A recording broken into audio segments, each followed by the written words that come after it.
Medina, दुनिया का वो पाक शहर जहां हर गली, हर दीवार और हर पत्थर अपने अंदर इतिहास की एक गहरी कहानी समेटे हुए है। यहां सिर्फ इबादत नहीं होती, यहां ईमान की खुशबू महसूस होती है। आज हम बात करेंगे मदीना की तीन बहुत ही खास और ऐतिहासिक मस्जिदों की, जो इस्लामी इतिहास की यादों से जुड़ी हुई हैं। मस्जिद अल गमामा, मस्जिद अब्बू बक्र सिद्दीक, मस्जिद अली बिन अबी तालिब एक। मस्जिद अल गमामा, रहमत और बारिश की निशानी मस्जिद अल गमामा। मस्जिद अल गमामा मदीना की सबसे भावनात्मक और रहमत से जुड़ी हुई जगहों में से एक मानी जाती है। इतिहास में इसके बारे में एक बहुत ही मशहूर वाकया मिलता है।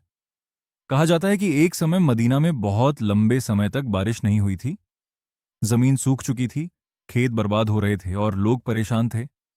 हर तरफ बस एक ही दुआ थी, या अल्लाह बारिश भेज दे। इसी दौरान आखिरी नबी सल्लल्लाहु अलैहि वसल्लम इस जगह पर तशरीफ लाए। उन्होंने लोगों को साथ लेकर नमाज अदा की और अल्लाह से बहुत ही गहरी और सच्ची दुआ की। और फिर जैसे ही दुआ खत्म हुई, आसमान में अचानक बदलाव आने लगा। काले काले बादल छा गए, हवा ठंडी होने लगी और कुछ ही पलों में तेज बारिश शुरू हो गई। पूरा मदीना उस रहमत से भीग गया। इसी वजह से इस जगह का नाम पड़ा गमामा, यानी बादल। आज भी जब लोग यहां आते हैं तो उन्हें उस पल की याद आती है जब अल्लाह की रहमत आसमान से जमीन पर बरसी थी। ये सिर्फ एक मस्जिद नहीं, ये दुआ की ताकत की एक जिंदा मिसाल है। दो, मस्जिद अबू बकर सिद्दीक, ईमान, सादगी और नेतृत्व की कहानी। मस्जिद अबू बकर सिद्दीक।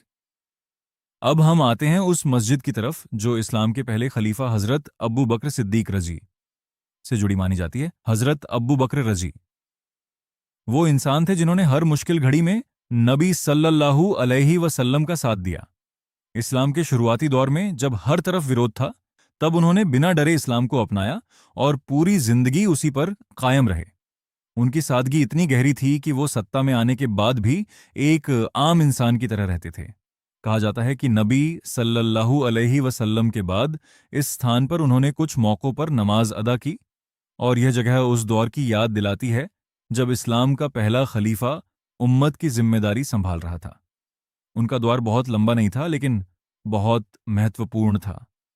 उसी छोटे से समय में उन्होंने इस्लाम की बुनियादों को मजबूत किया, ज़कात के सिस्टम को संभाला और झूठे नबियों के खिलाफ सख्ती से खड़े हुए। उनकी सबसे बड़ी पहचान थी सच्चाई और वफादारी। इस मस्जिद के पास खड़े होकर ऐसा लगता है जैसे इतिहास की आवाज आज भी सुनाई देती है। ईमान कभी अकेला नहीं होता अगर दिल सच्चा हो।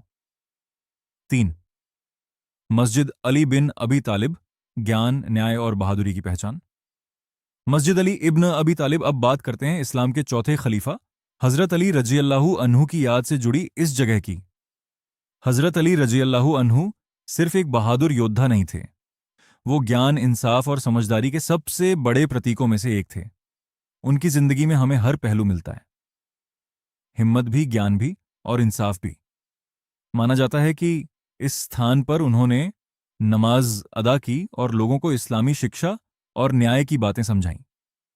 हजरत अली रजी का सबसे बड़ा गुण यह था कि वो हमेशा हक के साथ खड़े होते थे, चाहे हालात कितने भी मुश्किल क्यों ना हो। उनका न्याय इतना मजबूत था कि अपने द्वार में अमीर और गरीब के बीच कोई फर्क नहीं रखा जाता था।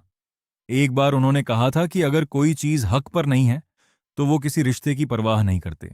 उनकी यही सोच उन्हें इतिहास में अलग बनाती है। ये मस्जिद आज भी उस दौर की याद दिलाती है जब इस्लामी समाज को न्याय, बराबरी और सच्चाई की बुनियाद पर खड़ा किया जा रहा था।